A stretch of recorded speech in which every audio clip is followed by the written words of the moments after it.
All right, and if you have nothing else, let's move into it. All right, so the introduction to breeding standard bred poultry. Let me tell you, I put there that first blank is, I put it all in caps in my notes, urgency. Need for poultry breeders. There's an urgent need for, or urgency for poultry breeders. Let me tell you a little story to help bring this into perspective. Okay? Probably is 25 years ago, we were full across the United States of men that were called stringmen. There were men and women, but primarily, and stringmen were men or married couples. Stringmen were folks who took anywhere from 600 to 800 poultry, chickens, ducks, geese, and turkeys, from one fair to the next. Excuse me. So Mr. John Tomferty, who was hi guys, how are you? Late in class. We haven't filled in any blanks yet, so you're good. All right, so John Tomford, he's probably in his 90s now. He was a stringman, and his dad was a stringman. And he would talk about how they would put 600 to 800 poultry on railroad cars. They would start at the Minnesota State Fair, show the birds. All 600 to 800 of them would be entered in a county or a state fair. They would load all those birds up, put them on a rail car, go to the next fair, exhibit the birds. Keep in mind, who feeds these birds when they're at the fair? Not you, the fair. All right? Plus, they pay you anywhere, back then, it was probably anywhere from $4 to $6 for a blue ribbon. If you got 600 to 800 birds in this show string, you go from one fair to the next fair, they would start on a railroad car, showing those high volumes of birds, start in Minnesota, go to the Montana State Fair, and usually they would end about the 3rd or 4th week in September at the Los Angeles County Fair. And they would sell all these birds. Okay, and that's what a stringman would do.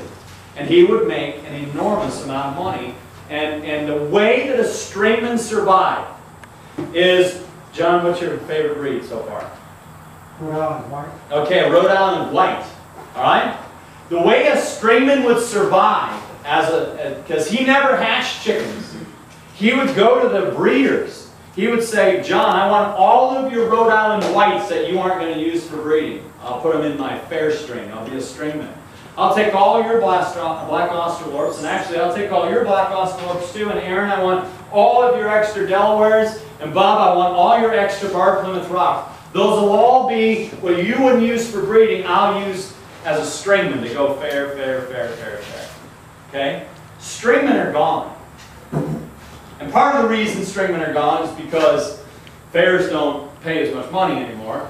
There aren't as many cages. You can't put them on a rail car. You got, and even as 20 years ago, they would stack these crates on pickup trucks and flatbeds and take them from one fair to the next. Okay, that happened at Winston-Salem, the Dixie Classic Fair. There used to be hundreds and hundreds, and even at the state fair here. But another reason these stringmen are gone is because we no longer have devoted breeders of standard bred poultry. They're gone. I get as a judge, we get out and get around the country, and I can tell you that, there's probably anywhere from, 10 to 15 very, very devoted breeders of black Australorps and buff Orpingtons. There are some birds, certain breeds that are in the standard, I can't even find them. There's probably breeders that are, somewhere down in South Carolina, somewhere out in the sticks that just are passionate about the breeding, but we don't know where they're at. So we're in this huge, huge urgency of restoring breeders to get back into saying, I want to take the bronze or the bronze turkey or the bourbon red turkey or the partridge chanticleer, and I want to get it back to where it once was. And let me tell you, in your notes I put backyard poultry flocks. When, I'm using the word when we can no longer ship those chicks, there are, as high quality birds is decreasing, the backyard poultry interest is increasing. And they just passed a law in the city of Philadelphia that you can have 3 chickens all the way on 12 stories of your apartment complex on your deck out back.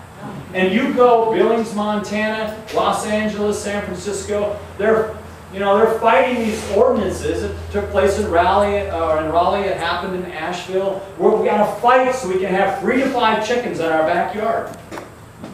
And I'm telling you that when the hatcheries can no longer ship chicks, it's going to be really exciting for those who are saying, I want to be one of those breeders who is restoring some of these old breeds and bringing them back, so that when the backyarders in Asheville go, we can't ship them anymore, we can't get them through Tractor Supply. Where do we go? We go to places like the Biltmore or to the local breeders, and where we're reestablishing these breeder flocks.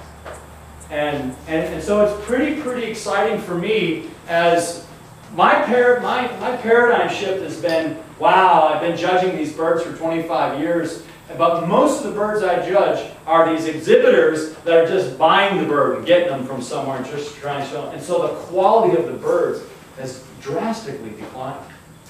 So I am not ashamed to tell you that I am on a hunt to find people who say, I love the silver-laced wyandottes. How do we establish and get the breed back to what it once was? Rhode Island whites and Rhode Island reds and Delawares and so forth and so on. So, and that's a critical part of preservation of the history of getting these birds back. Make sense? There's an urgency. There really is. So with that, let me move into the content here on breeding systems. First, number 1 is inbreeding. All right, and I'll give you a little definition here. It's the mating together of fowls which are related so that the resulting offspring have one or more ancestors that will occur on both the sire side and the dam side of the pedigree. Okay? So, inbreeding, very specific inbreeding, can be take 1 male and 1 female, cross them, and evaluate the progeny. Okay, let me give you the rest of them. Number 2, line breeding. A form of inbreeding that seeks to concentrate the genetic impact of a single excellent individual rather than several throughout a population. The goal is to create a group of birds as much like the excellent individual as possible. So you can see, actually, inbreeding and line breeding would be similar, and I'll explain that further in a minute. Number 3, line crossing. Bloodlines or strains created by different breeders that are crossed. Let me illustrate it this way. It's perfect. Okay, Jennifer, how long have you had Australorps? 30 years. 30 years she's had black Australorps. So now if she bred that line of Australorps and never went to an outside resource, that would be the From the Heart Farm line of black Australorps. Okay? Or you can call it the Jennifer Bencourt black Australorps. Typically 5 years the line becomes yours. Okay? So in 5 years we can say that line of Partridge Chanticleers comes from a great breeding program at Western Piedmont Community College. 5 years. Okay? Now Jennifer might say, see, the birds that she got a year or 2 years ago, 1 year ago, those came from Carol Hicks in Lenore, North Carolina. She's a phenomenal breeder. That's where her Australorps came from. So she has a line of black Australorps. Okay? Pat now has black Australorps. She's got Jennifer's line. And 5 years becomes a Whitaker line. Alright? When I cross 2 lines, I take Jennifer's and I take Pat's line, and I cross them together. Okay? The greatest poultry breeders in the history of the United States are when they take a line and they develop it and they never bring stuff from the outside in. Okay? I do not agree with breeding that says, let me have some of Pat's, let me have some of Jennifer's, I'm going to grab some of Todd's and some of Jen's, and I'll throw it all together and see what I get. Let me tell you what you get. Disaster. Alright? So that's what we mean by line crossing. Number 4, crossbreeding is when we refers to the mating of different breeds. So when I take this is a great picture. When I take a New Hampshire male and put it on a Barred Rock female, I get what we call sex-linked chicks. You can tell by the color what the males are and the females. The New Hampshire male and the Barter Rock female, the males are going to have barring. The sex links are going to be those ones that many of you have seen on your own farm. They're black with those gold neck feathers. They call them sex links. That's why. This in the poultry world is called an F1 cross. Actually, in our network, that's taking two breeds out of the standard of perfection and crossing them. We actually permit that. We're going to try and do some of that for the sake of getting them in meat production. Okay, I'll pass this around. But that's what that is of cross breeding. Number 5, pen breeding. That's one male bred to one female. I guess I used that, talked a little bit about that in inbreeding, but pen breeding is one of each of the same breed. Number 6, flock breeding. Multiple birds of one breed, one male to approximately 15 to 25 females. Okay, and just about all the breeds, that good male will take care of 25 girls. And good fertility. All right? Let me stop there. Questions about those? This is not an exclusive list of breeding systems, but there's 6 of what I think are the most common. Okay? Jim, I have a quick question. So if you do the line breeding where you have 5 years and it becomes somebody's line, how are you avoiding some of the pitfalls of a narrow genetic pool, like a narrow pool genetic material? I'll explain that before we get through this material. Good question. Any other questions on the 6 things there? Okay. Now, I worked very hard to basically tell you, when you're choosing breeders, there's 3 things that we're looking for. Not 6, not 10, 3 things. Number 1, quality number 1 is vigor. Okay, we're looking for birds that have life and vitality, and we call it vigor. Vigor is a prerequisite, foremost prerequisite. I put there a couple bullet points. These kinds of birds are interested in things going on around them. Example, go chase those buckeye females and watch that male.